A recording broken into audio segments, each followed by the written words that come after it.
Hi, welcome to our class, Physics for Engineers, and this is the 11th module of our class. Our topic for today is Thermodynamics Part 1.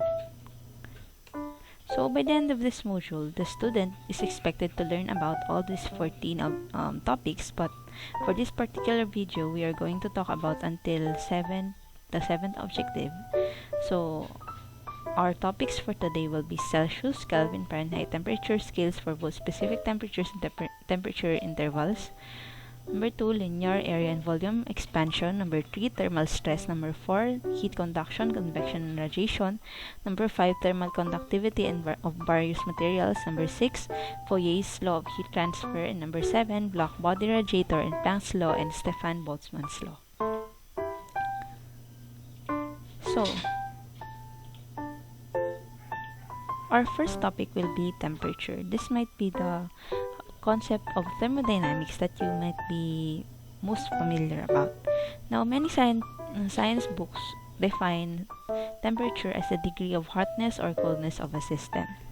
Now, we can observe temperature by using our own sense of touch. We can touch things to tell if they're hot or cold, or if they're relatively hot or hotter or colder than something else. But in many cases, that method is not very practical because some substances might be too hot or too cold for us to touch. So we use temperatures to do that job. So thermometers. So thermometers are devices used to measure the temperature of a system. All thermometers are based on the principle and some physical property of a system changes as the system's temperature changes. For example, in our common thermometer, the one that has a hollow glass tube and a metal tip, and that tube contains mercury. So the physical property of mercury that changes with the system's temperature is its volume. So you can tell that you can tell your temperature using that thermometer if you read the while you read the level of the mercury there. So the mercury, the volume of the mercury inside the tube is subject to change as the temperature of around it changes. So the temperature may be measured on the Celsius scale, on which the freezing point of water is 0 degrees Celsius and the boiling point under standard conditions is 100 degrees Celsius. Now this is the system of measurement that we commonly use, the Celsius scale. Now the Kelvin or absolute scale is displaced 273.15 Celsius size degrees from the Celsius scale.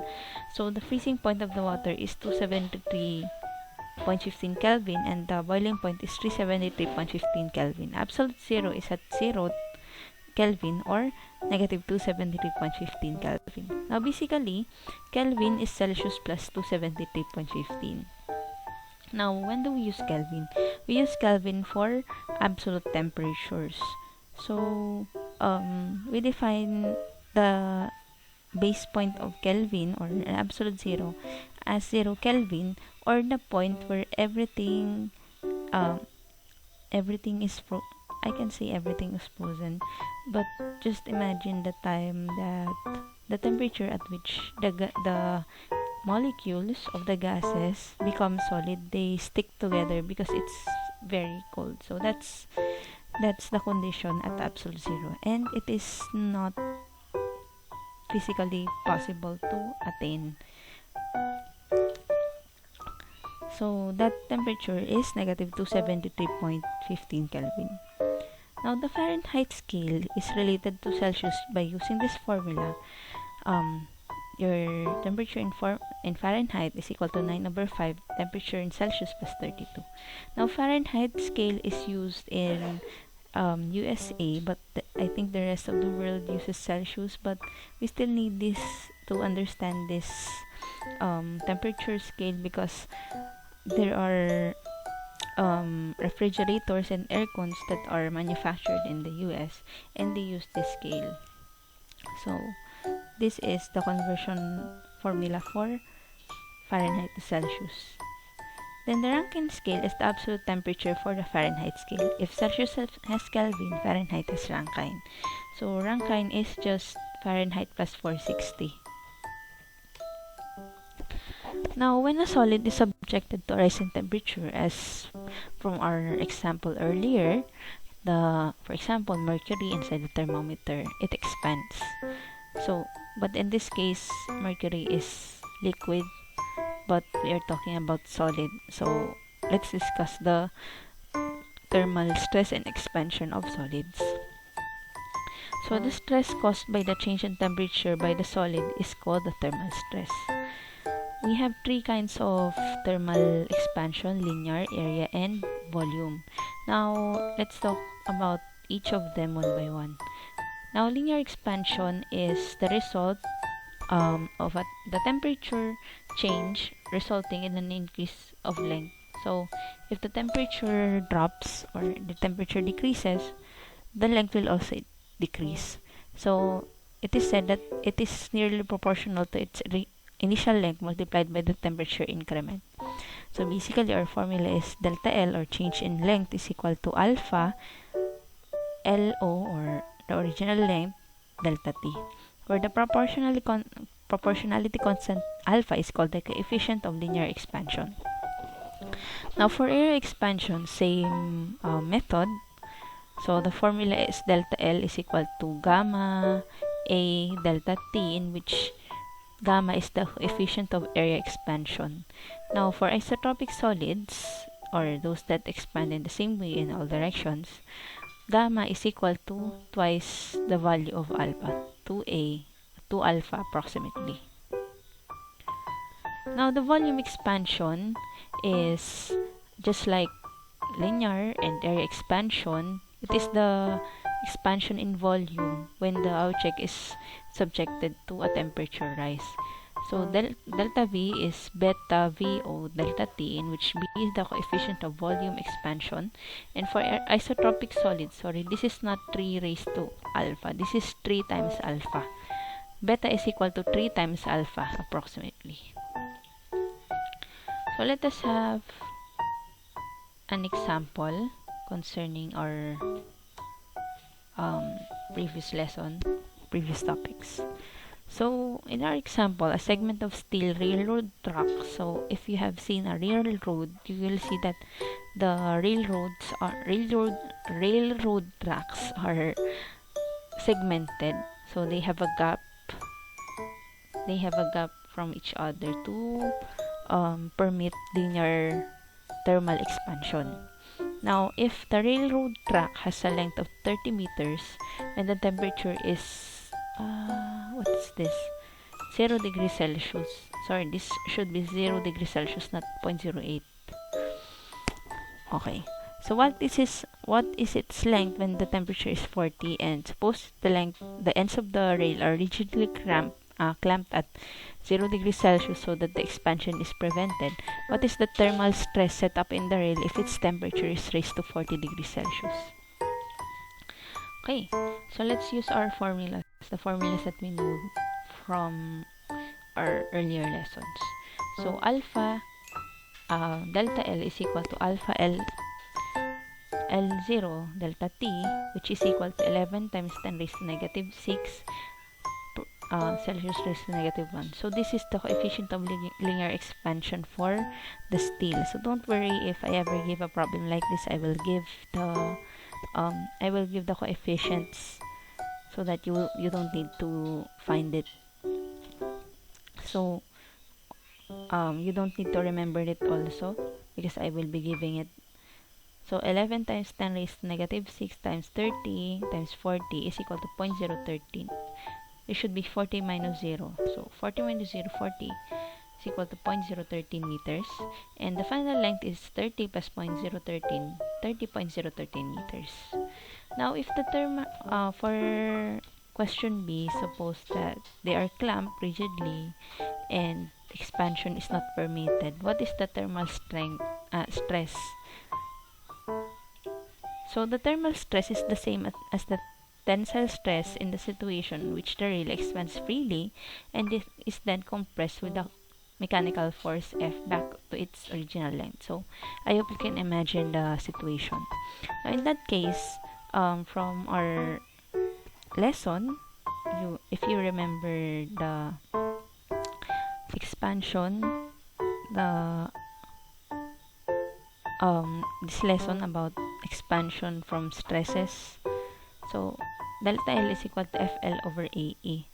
Now we are looking for the thermal stress F over A. So cross multiplying, we get F over A is equal to E delta L over L, and in which E is Young's modulus. So the Young's modulus of steel is 20 times 10 raised to 10 pascals.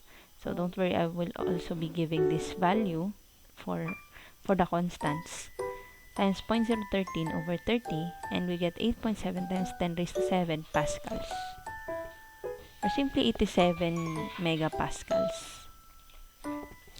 Okay, next problem. This is about volume expansion.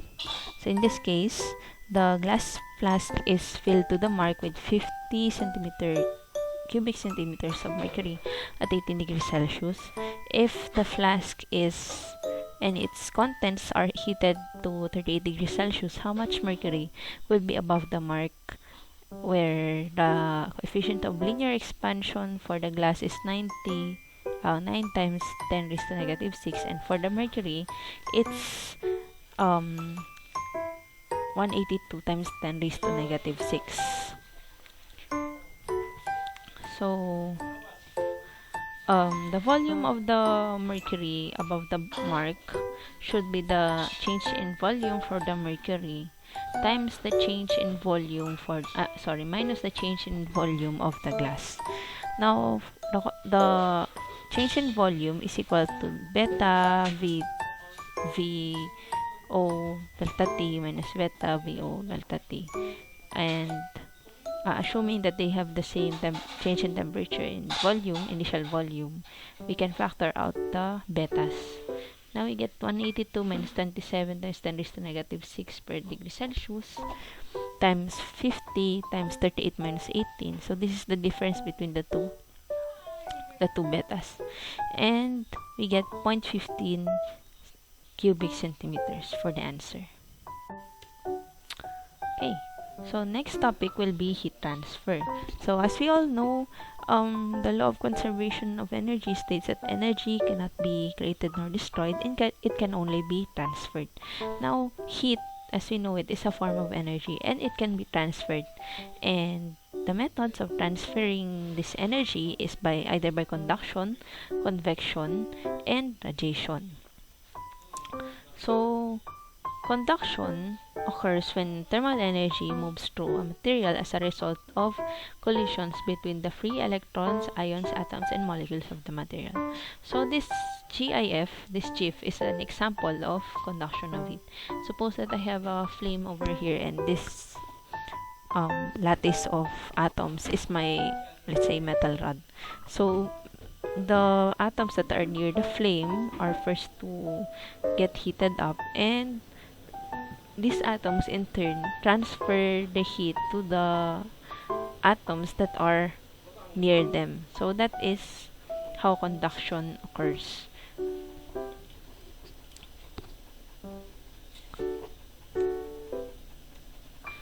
So the quantity of heat transmitted through conduction between 2 points in time t is given by this equation.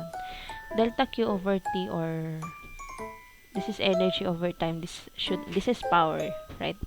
Is equal to KTA delta T over L, in which KT is the coefficient of heat transfer, or the thermal conductivity, times area times the change in temperature all over the length, or this length, the distance between the 2 points. So for some conversion factors here, 1 calorie of this are the the units for coefficient of heat transfer, which is calories per second centimeters degree Celsius, or in SI we have for 18.4 watts per meter Kelvin, and in English, it's 1 BTU, inch per hour foot squared Fahrenheit. So heat transfer with, can also occur in the manner of convection. So convection of thermal energy occurs when warm material flows so as to displace the cooler material. You can observe it in cooking, boiling water, or in this case, the microwave. No, this is not a microwave. This is just an oven. So in an oven, we're roasting chicken here. So of course, the source of heat is in this part, the bottom of the oven. Now, some of the air above the oven are cool. Now, and we can say that the air directly above the burner, the source of heat, is hot. Now, convection occurs when the warm air displaces the colder material like this. So the warm air, because they're lighter, it rises, and the cold air, because it's colder, it sinks. So since this part is hot, that cold air becomes hot, and it repeats the cycle. And finally, radiation. So radiation is the mode of heat transfer through vacuum and the empty space between atoms.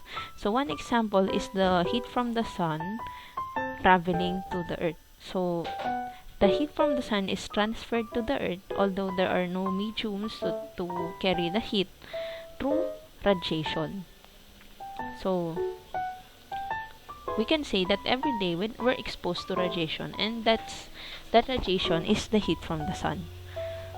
So a black body is a body that absorbs all radiant energy falling in it. Black body is a theoretical concept in thermodynamics, in which that body absorbs all the radiant energy falling in it, and at the same time it emits as much energy that it absorbs, and it is the rule for thermal equilibrium. Hence, a good absorber of radiation is also a good emitter of radiation. And the rule that governs the heat transfer in radiation is the Stefan-Boltzmann's law. So let's go back to heat transfer. This law is the Fourier's law. It governs heat conduction. Meanwhile, we're not going to talk about the law of heat transfer through convection, because it's a little bit complicated, but it's somewhat similar to this.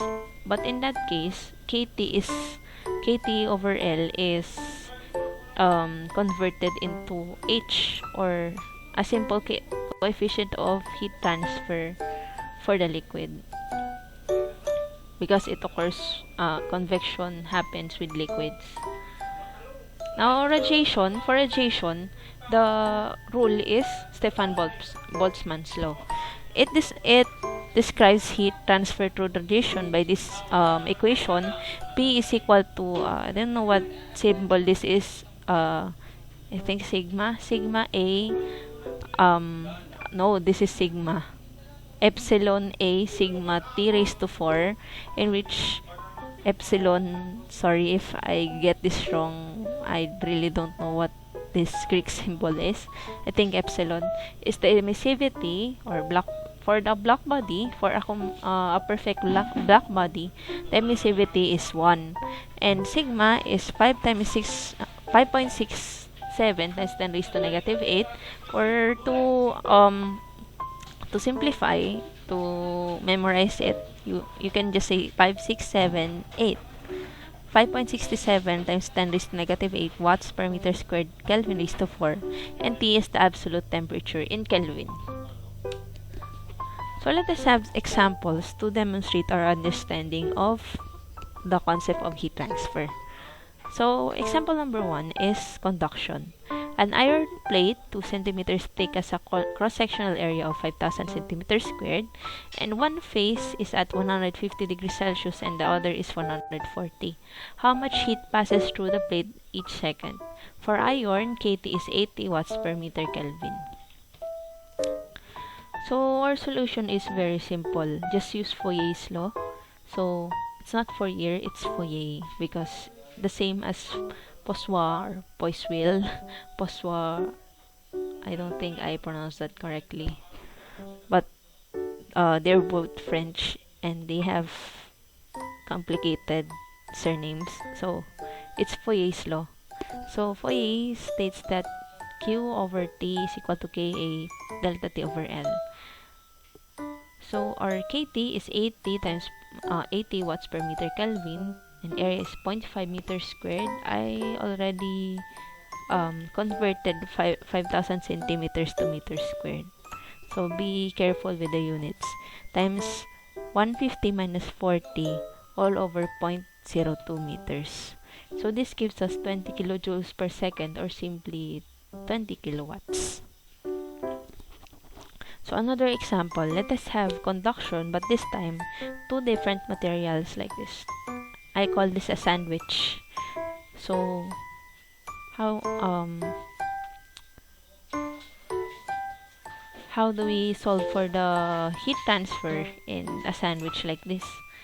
So two metal plates are soldered together as shown. It is known that A is equal to AT, L1 is equal to L2, which is equal to 3 millimeters, and T1 temperature here is 100, T2 is 0. For the plate on the left, this one, for K is equal to 48.1, and for the plate on the right, K is equal to 68.2. Find the heat flow rate through the plates and the temperature T for the soldered junction. Now, using Fourier's law again, Qt is equal to Ka delta T over L. But in this case, there are two materials and they have different KTs. So what do we do?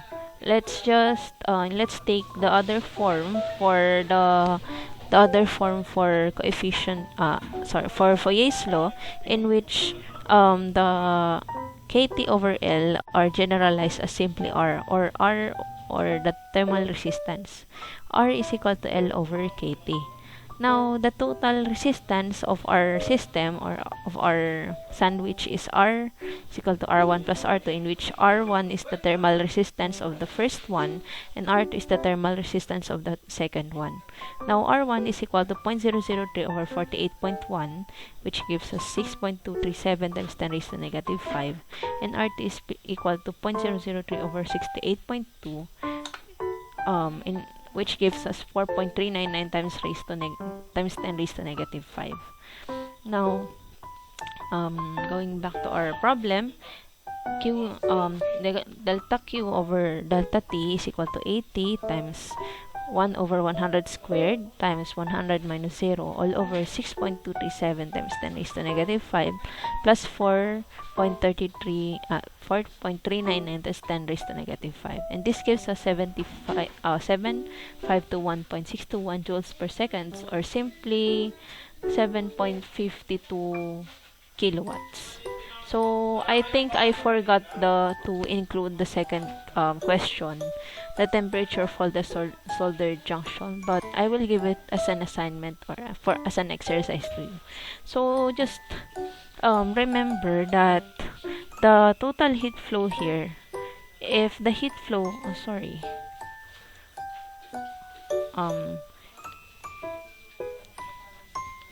so if the total and the heat flow here is 7.5 kilowatts, so therefore the heat flow from this point, from outside to this point at the middle, is also 7.5, and also the heat flow from the middle of the sandwich to the outside is also 7.5. So make use of that concept and use Fourier's law. So in that case, it will happen that you already know Q over T, 7.5 is equal to KT. Use one of the K's there, times A, you know, the area, and delta T. So delta T is T 100 minus the middle temperature, so you don't know that, or the unknown temperature minus 0 all over the length 0.03. So I think I have already guided you enough for that to solve, so that you can solve it. So let's proceed to the next one. So this example is about radiation. So, an unclothed person whose body has a surface area of 1.4 meters squared and an emissivity of 0.85 has a skin temperature of 37 degrees and stands in a 20 degrees Celsius room. How much energy does the person lose per minute? So, we cannot use Fourier's law here because according to the problem, radiation, we only, it is not indicated in the problem, but we assume that there is nothing that is in direct contact with him or her because the person is unclothed, and um we don't know about the air temperature, so we also disregard the possibility of considering convection. Now that means that we have to consider radiation. So in many cases, conduction, convection, and radiation happens simultaneously. So there's conduction, also convection, and also radiation. But in this case, we are going to assume that nothing else happens but radiation. So from Stefan Boltzmann's law, delta Q over delta T is equal to E A sigma theta T raised to 4 minus T O raised to 4. So this is different. This is a bit different from the formula earlier, right? So in this case, it is assumed that um, the body of the person is emitting radiation or heat to his or her surroundings. We only use the one without this part if we think that the temperature is at 0 Kelvin. But in this case, it is not 0 Kelvin. So, delta Q, or the amount of heat, is equal to 0.85 times 1.4 times 5.67 times 10 raised to negative 8 watts per meter squared, Kelvin raised to 4, times 37 plus 273. This is the absolute temperature of the body raised to 4 minus 20 times 20 plus 273 raised to 4 times 60 seconds. So, this is the amount of heat that the body releases in 60 seconds. And finally, this gives us the amount of heat, which is 7550.87 joules, or simply 7.56 kilojoules. So that will be all for today. Thank you for listening, and part 2 of this module will be talking about calorimetry, or the computation of heat capacities of substances, just like when boiling water. And basically we will be talking about the specific heat, latent heat, the melting of ice, and boiling of water. So until then, thank you.